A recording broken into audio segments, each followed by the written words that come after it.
Hi guys! Ngayon tuturuan ko po kayo kung paano nga ba maglagay ng thumbnail sa ating long form video dito sa Facebook. So, ganito lang po kasimple guys.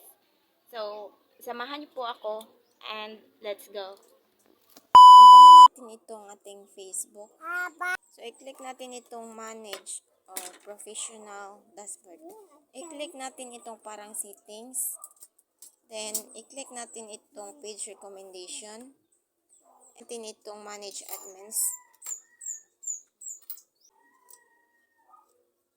So, i-click natin itong add new people with Facebook access. Dito tayo sa people with Facebook access ha. Add new.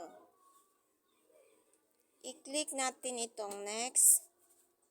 And then search by name or email. Search natin yung example na magiging admin ng ating page.